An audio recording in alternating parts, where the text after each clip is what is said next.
नमस्कार।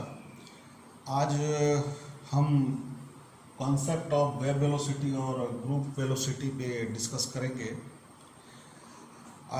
हम पहले भी जानते थे या पहले से हम जानते हैं कि साधारण हम कोई तरंग होता है तो उसका सूत्र लिखते हैं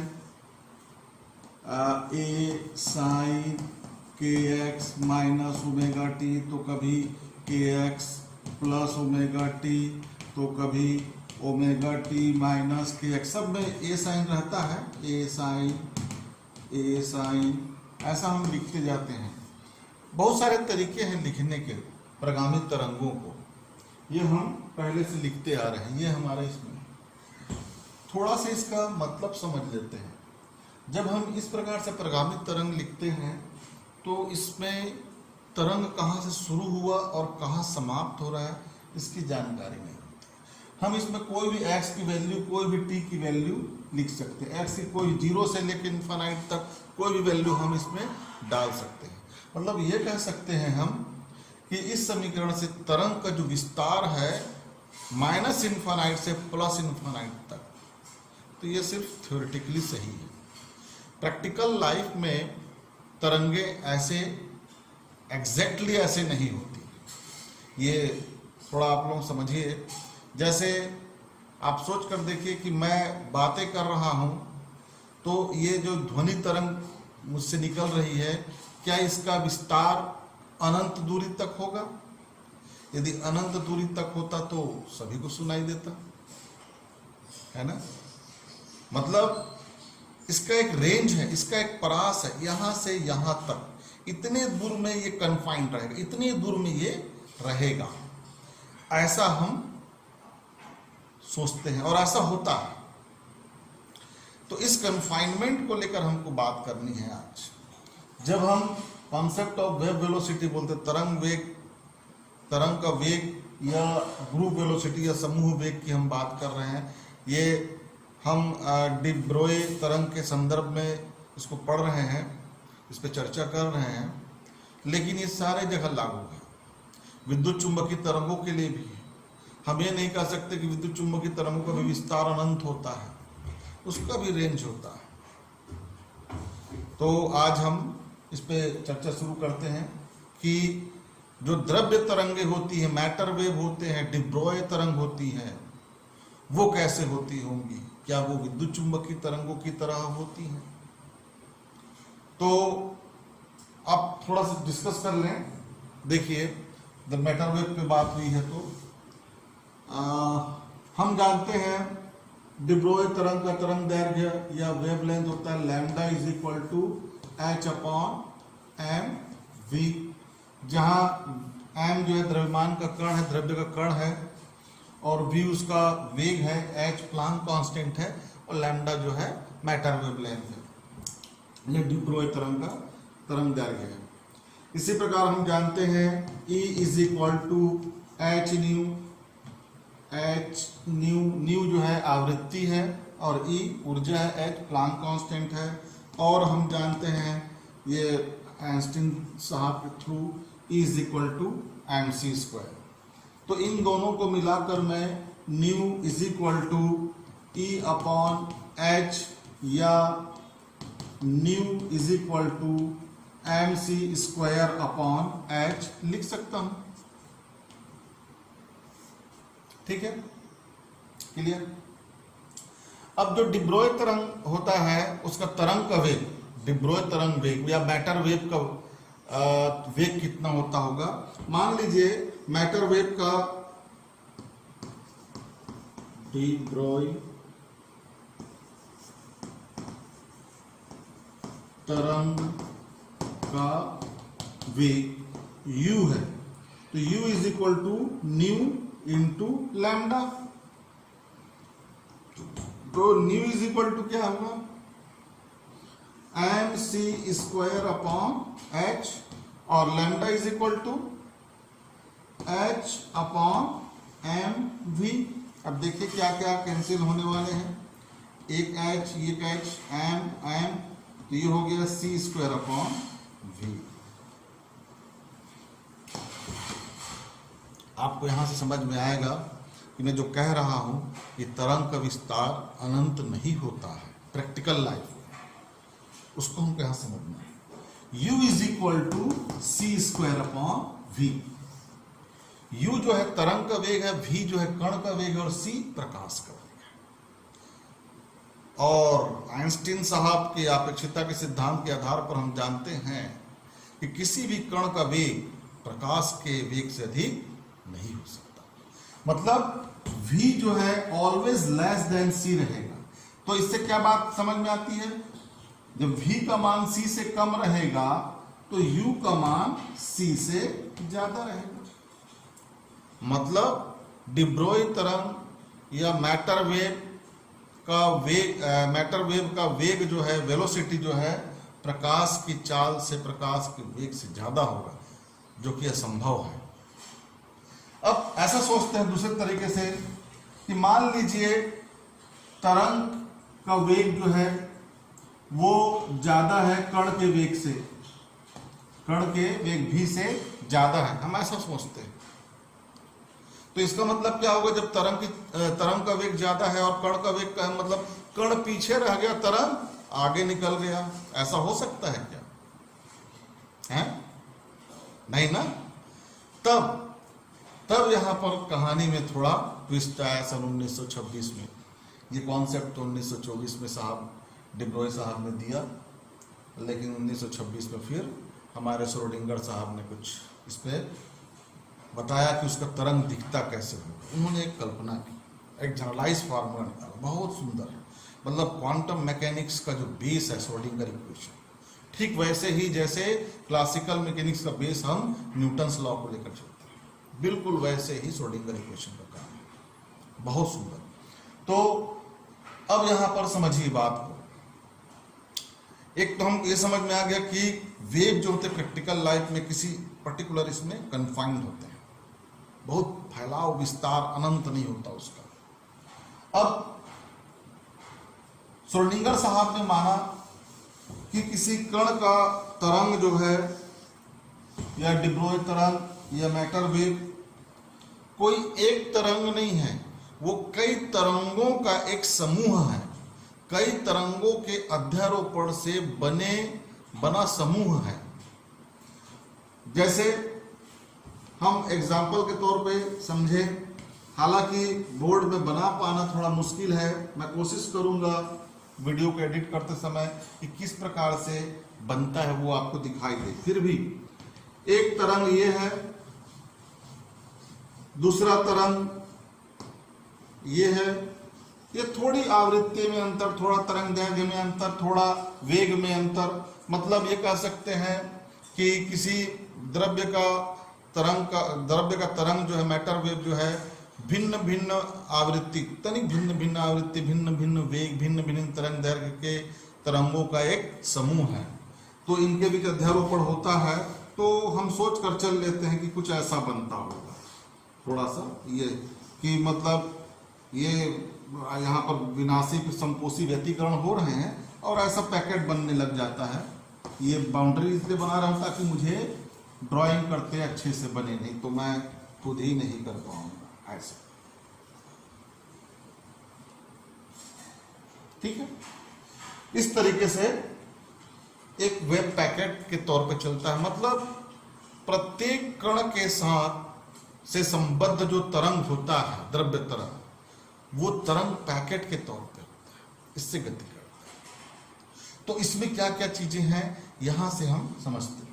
ये विभिन्न प्रकार के अवयवी तरंगों के अध्यारोपण से बना हुआ है। इन अवयवी तरंगों के वेग को हम तरंग वेग या वेव वेलोसिटी कहते हैं, और इस वेव पैकेट के वेग को हम क्या कहते हैं, ग्रुप वेलोसिटी कहते हैं। तो हमारा अगला पॉइंट यहीं से चालू हो जाता है। हम आ जाते हैं सबसे पहले वेव वेलोसिटी में। वेव वेलोसिटी या तरंग वेग, या इसी को हम कला वेग भी कहते हैं। कला वेग, इंग्लिश में इसको हम लिख सकते हैं फेज वेलोसिटी, फेज वेलोसिटी। ठीक है, अब मान लीजिए कोई एक हम प्रगामी तरंग लेते हैं, y is equal to a sine के एक्स माइनस ओमेगा टी। देखिए यहाँ पर मैं एक चीज शॉर्ट में बताना चाहूंगा कि हम कोई किताबों में y इज इक्वल टू आई के एक्स माइनस ओमेगा टी ऐसा भी देखने को मिलता है। गलत नहीं है, ये भी वही है ना। कभी कभी आपको ये प्लस में रहेगा, ओमेगा टी इधर रहेगा, के एक्स इधर रहेगा। लिखने के अलग अलग तरीके हैं। इसमें इमेजिनरी पार्ट को भी लिखा हुआ है, इसमें सिर्फ रियल पार्ट है। जैसे हम जानते हैं कि y is equal to e to the power i x है, तो इसका मतलब होता है y is equal to sine x plus i cos x पढ़ते हैं। लेकिन अभी ये हमारे चर्चा का विषय नहीं है। आप कहीं से भी चालू करें, बातें सही होंगी। इसलिए हम किसी एक इक्वेशन को पकड़ के उसमें सारी चीजों को समझने का प्रयास करेंगे। ये यहां से यहां तक क्या है? कला है, ये आयाम है, ये विस्थापन है। एक चीज और बता दूं, विद्युत चुंबकीय तरंग की जब बात करते हैं हम, तो यहाँ पर y मतलब यहाँ पर विस्थापन, यहाँ पर एक आयाम और यहाँ पर जो कला होती है, चीजें अलग अलग होती हैं उसमें। विद्युत चुंबकीय तरंग है तो E is equal to E0 हम लिख देंगे और साइन, और फिर यही चीज लिखते हैं। यदि हम ध्वनि तरंग की बात करेंगे तो ध्वनि तरंग में परिवर्तित होने वाला क्या होता है? दाब होता है। तो दाब तरंग के P is equal to P0 sine, फिर वही, ठीक है। और इसमें K जो होता है 2 पाई अपॉन लैम्डा, जहां K को हम क्या कहते हैं? प्रोपोगेशन कांस्टेंट या संचरण नियतांक। इसको हम कहते हैं संचरण नियतांक। और वैसे ही ओमेगा कोणीय आवृत्ति, ये होता है 2 पाई न्यू। न्यू क्या है? आवृत्ति है, और ये कोणीय आवृत्ति है। छोटी छोटी बातें जो आप पहले से जानते हैं, फिर भी मैं रिपीट कर रहा हूं साथ में, इसलिए क्योंकि हमारे साथ ये आगे काम आने वाले हैं, चलेंगे। तो अब तरंग वेग क्या है? किसी भी तरंग पैकेट के जो अवयवी तरंग होते हैं उनका वेग। जैसे कोई तरंग पैकेट कई प्रकार के तरंगों से मिलकर बना है, तो उन तरंगों के वेग को हम क्या कहते हैं? तरंग वेग या कला वेग कहते हैं। तो कला वेग कहते हैं, इसलिए इस पोर्शन पे हम बात करेंगे कि किसी बिंदु पर तरंग कैसे आगे बढ़ता है। जिस प्रकार तरंगाग्र आगे बढ़ता है ना, जैसे ये एक यहाँ पर मान लीजिए पानी है, इस पानी पे एक कंकड़ डालेंगे तो एक ऐसा, फिर ऐसा, फिर ऐसा, फिर ऐसा बढ़ते जाता है कि नहीं? ठीक है ना। तो ये जो आपको डॉटेड से बताया हूं, लाइन जो बता रहा हूं, सर्कल जो बना रहा हूं, ये सर्कल पे प्रत्येक कण जो है एक ही कला पे होते हैं, जो दोलन कर रहे होते हैं। और ये जिस वेग से आगे की ओर बढ़ते हैं उसी को हम उसका तरंग वेग कहते हैं। जिस वेग से ये कला, ये जो तरंगाग्र या वेव फ्रंट आगे बढ़ते हैं उसको हम क्या कहते हैं? तरंग वेग कहते हैं। तो यहाँ पर ये तरंग, इस कहना चाहिए सर्कल के लिए प्रत्येक कण का कला जो है या फेज जो है क्या होगा? कांस्टेंट होगा। मतलब के एक्स माइनस ओमेगा टी क्या होगा? कांस्टेंट। तो k x minus omega t is equal to constant. शब्दों में हम कहें तो तरंग उस वेग से आगे बढ़ता है जो किसी बिंदु पर प्रत्येक कण के लिए कला, प्रत्येक बिंदु के लिए कला नियत होता है। तो कला को हमने नियत कर दिया। अब इसको हम लिख सकते हैं k x is equal to constant plus omega t. Differentiate कर देंगे तो ये हो जाएगा k d x is equal to, इसका 0 हो जाएगा, और ओमेगा डी टी। तो d x upon d t is equal to omega upon k. और ये हो गया आपका कला वेग या तरंग वेग। Vp is equal to d x upon d t is equal to omega upon k. ये हो गया कला वेग। ठीक, आप इसको और आगे बढ़ा सकते हैं। हम जानते हैं भाई Vp is equal to omega क्या होता है? 2 पाई इंटू न्यू। के क्या होता है? 2 पाई अपॉन लैम्डा। तो Vp इज इक्वल टू क्या हो जाएगा? New into lambda. ठीक है। अब आते हैं हम ग्रुप वेलोसिटी में।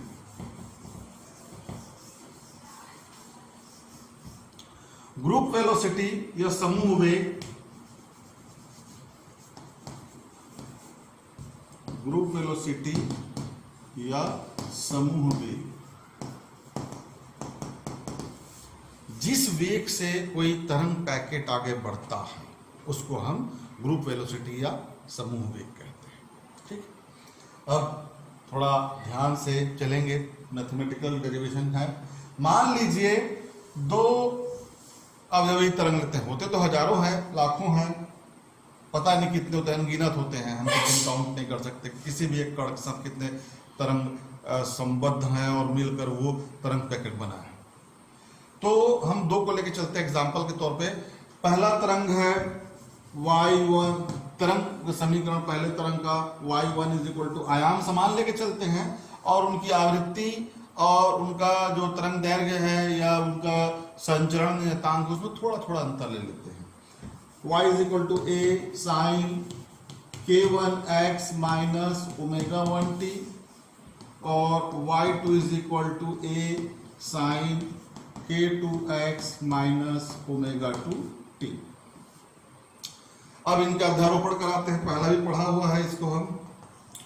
y is equal to a, दोनों का क्या हो जाएगा, y is equal to y1 plus y2 is equal to क्या हो जाएगा, a sine k1x minus omega 1t plus a sine k2x minus omega 2t। ठीक है, अब ट्रिग्नोमेट्रिकली इसको सॉल्व करना पड़ेगा।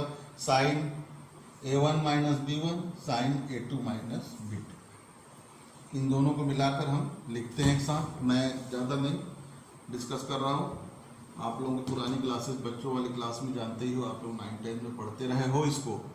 तो ये हो जाएगा आपका 2a sign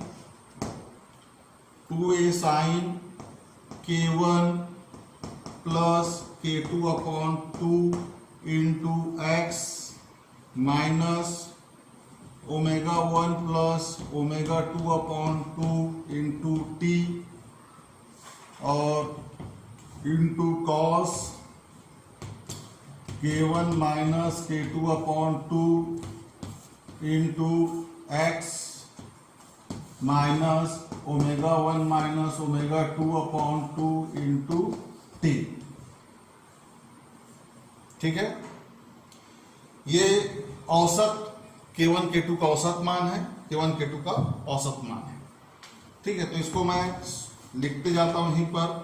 y is equal to 2a sine, औसत मान है तो इसको मैं k मान लेता हूं। इसका औसत मान क्या है, k है, तो kx माइनस ओमेगा t और इसका मैं मान लेता हूं डेल के लिखता हूं। k1 माइनस k2 को क्या लिखता हूं, डेल के, तो ये हो जाएगा कॉस डेल के upon 2 into x minus del omega upon 2 into t. Omega 1 minus omega 2 del omega लिख दिया।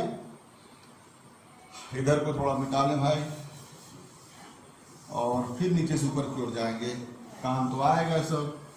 इसको रीअरेंज कर देता हूं थोड़ा, दिखे अच्छा। y is equal to 2a cos del के upon 2 into x minus del omega upon 2 into T into sine के एक्स माइनस ओमेगा टी। ये हो गया तरंग का, परिणामी तरंग का समीकरण। ये आपका यहां से लेके यहां तक क्या है, आयाम है, और ये आपका कला वाला पोर्शन है।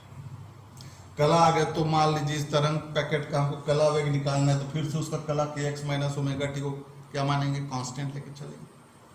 ठीक है, तो फिर से वही चीजें होंगी, हम कर सकते हैं। और समूह के लिए भी हम इस कला को, किसकी कला बदल रही है अब, आयाम की भी। आयाम भी लगातार परिवर्तनशील है ना, आयाम भी परिवर्तनशील है, स्थिति और समय के साथ बदल रहा है। तो इस आयाम को इस आयाम पे हम बात करते थे, इस आयाम की जो एक कला है, ये वाला पोर्शन जो है,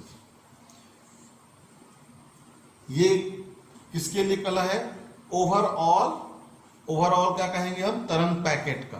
जैसे हम तरंग पैकेट यहाँ पर फिर से बनाता हूँ आपको समझाने ही के लिए कि हमने अभी जो देखा था कि तरंग पैकेट ऐसा बड़ा, फिर ऐसे छोटा, कम होते होते खत्म। तो ये ऐसे, फिर ऐसे, है ना? तो ये आयाम पूरा बदलते जा रहा है, शून्य से लेकर मैक्सिमम, फिर मिनिमम, फिर जीरो, फिर ऐसे। तो ये भी कह सकते हैं कि तरंग पैकेट की कला बदल रही है ना? तो तरंग पैकेट जैसे हम सोच सकते हैं। तो हम ग्रुप वेलोसिटी निकालना है हमको, समूह वेग निकालना है, तो इसको हम कांस्टेंट मान के चलेंगे। समूह वेग के लिए डेल के upon 2 into x minus del omega upon 2 into t क्या होगा? कांस्टेंट होगा। तो फिर से आ जाते हैं वैसे ही, डिफरेंशियल फॉर्म में लिख देते हैं इसको, डेल के upon 2 d x minus del omega upon 2 d t is equal to 0। तो d x upon d t is equal to क्या हो जाएगा? Del omega upon del k, मतलब ये group velocity is equal to हो गया del omega upon del के। यदि उसका हम डिफरेंशियल फॉर्म में लिखना चाहें ग्रुप वेलोसिटी को, तो इसको हम डी ओमेगा अपॉन डी के लिख सकते हैं। डिफरेंशियल फॉर्म में डी ओमेगा अपॉन डी के लिख सकते हैं। ये ग्रुप वेलोसिटी हो गया। ठीक, अब आगे का टॉपिक है इसी में, उस पर भी डिस्कस कर लेते हैं। 2-3 चीजें बची हैं, डिस्कस करना जरूरी है, तभी हमारा सिलेबस आगे बढ़ेगा। कि तरंग पैकेट की लंबाई, तरंग पैकेट की लंबाई, length of wave packet, length of wave packet. देखो, अब लेंथ ऑफ वेव पैकेट को आपको समझना है, इसलिए आप ध्यान से देखेंगे। मैं जो बातें बताने जा रहा हूं, ये एग्जाम के पॉइंट ऑफ व्यू से भी इंपॉर्टेंट है, कॉम्पिटिटिव एग्जाम के लिए भी इंपॉर्टेंट है। ये हमारा तरंग पैकेट हमने बनाया इस तरीके से। तो तरंग पैकेट की लंबाई मतलब यहां से लेके यहां तक, ये हो गई तरंग पैकेट की लंबाई। मान लेते हैं ये क्या x1 है और ये वाला पोजीशन क्या है? x2 है। सपोज ऐसा हम सोचकर चलते हैं, ठीक है। x1 पोजीशन पर, यहां पर इसका इक्वेशन जो होगा आयाम का, आयाम के लिए x1 पोजीशन पर क्या हो जाएगा? x1 पर आयाम कितना है? 0। x2 पर भी आयाम 0, पर आयाम 2a cos डेल के upon 2 x1 minus del omega upon 2 t is equal to 0। ठीक, वैसे ही यहां पर हम आयाम को क्या लिखेंगे? 2a cos डेल के upon 2 into x2 minus del omega upon 2 into t is equal to 0। तो अब cos की वैल्यू 0 का होती भैया, π/2 पे, 3π/2 पे, 5π/2 पे, 7π/2 पे। तो जनरलाइज कर लेते हैं, मतलब ये कब होगा? ये जब वैल्यू क्या होगा? डेल के x1 minus del omega T और 1/2 को हम बाहर निकाल दिए, किसके बराबर होगा? 2n प्लस 1 इंटू π/2, जहां n की वैल्यू आप 0 से लेके 0, 1, 2, 3, 4 एंड सो ऑन ऐसा आप ले सकते हैं। वैसे ही इसकी वैल्यू यहां पर भी और कौन कौन से पॉसिबल है? Del k x2 minus del omega into t, half बाहर कर दिया। अब प्लस पाई बाई टू और प्लस पाई कर दीजिए भाई, यहां से यहां तक पाई है, फिर एक और पाई, ठीक है ना, जैसे वेव में चलता वैसे ही। तो इसको हम ऐसे अरेंज कर 2n माइनस 1 पाई बाई 2। चलिए रख के देखिए, एन यहां पर भी 0 1 2 3 4 रखना है। जब एन 0 रखूंगा तो ये क्या वैल्यू हो जाएगा, पाई बाई 2, और यहां पर क्या हो जाएगा, माइनस पाई बाई 2 हो जाएगा। मतलब माइनस पाई बाई 2 से प्लस पाई बाई 2 तक का विस्तार वेव पैकेट का। एन इज इक्वल टू 1 रखूंगा तो क्या हो जाएगा, 3 पाई बाई 2, और ये क्या हो जाएगा, सिर्फ पाई बाई 2। मतलब पाई बाई 2 से 3 पाई बाई 2 तक का विस्तार हो गया ये। तो इन दोनों का जो डिफरेंस होगा वही तो वेवलेंथ होगा, वेवलेंथ बोलता हूं, वेब पैकेट की लंबाई होगा, लेंथ ऑफ वेब पैकेट होगा। मतलब x2 minus x1, we have to what we have to find, x2 minus x1। चलिए x2 माइनस x1 निकालते हैं। ठीक, कहां पर निकालें, यहां पर निकालते हैं। तो माइनस कर देते हैं दिस इक्वेशन, इसको हम इक्वेशन नंबर 2 बोल देते हैं, इसको इक्वेशन नंबर 1 बोल देते हैं। तो हमारा हो जाएगा 2 माइनस 1, 2 माइनस 1 करेंगे तो आ जाएगा सारा चीज। अब देख लीजिए,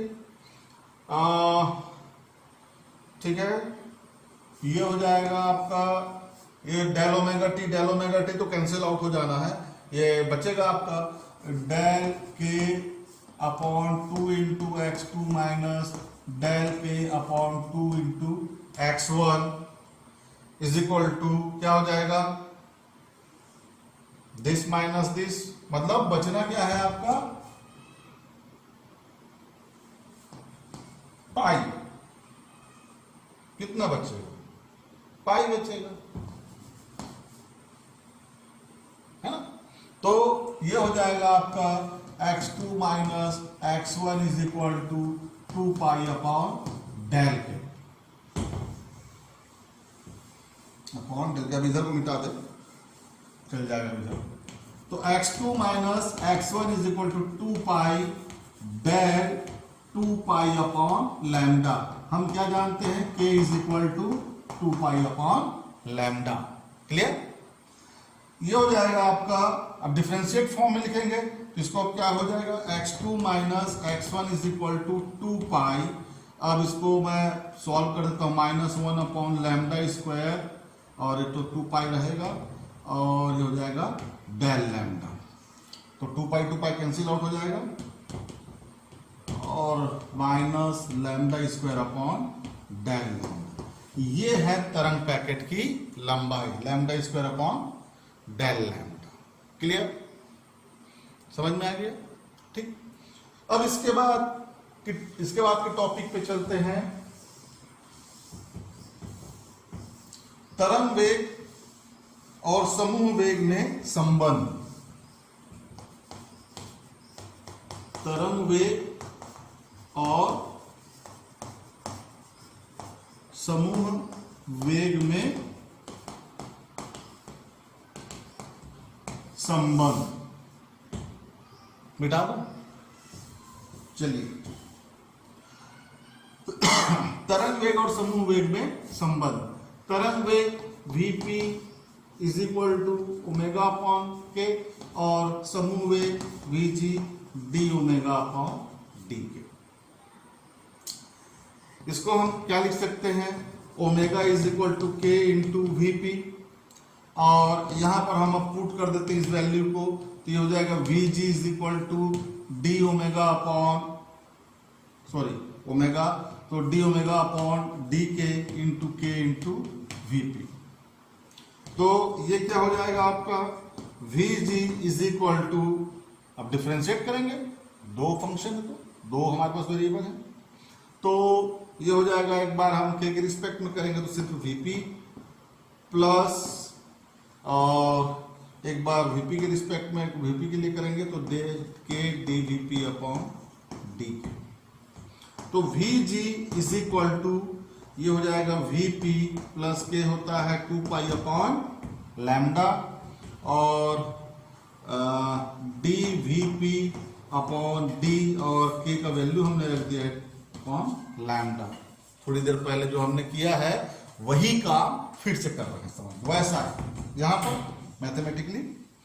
तो ये VG इज इक्वल टू हो जाएगा VP, अब ये -1 upon lambda square D lambda, तो ये और माइनस लैम्डा स्क्वायर कहाँ जाएगा, ऊपर जाएगा, माइनस लैम्डा स्क्वायर जाएगा तो लैम्डा स्क्वायर के साथ एक लैम्डा कैंसिल आउट होगा तो सिर्फ लैम्डा बचेगा और माइनस साइन रहेगा, ये लैम्डा हो गया और ये D VP upon D lambda.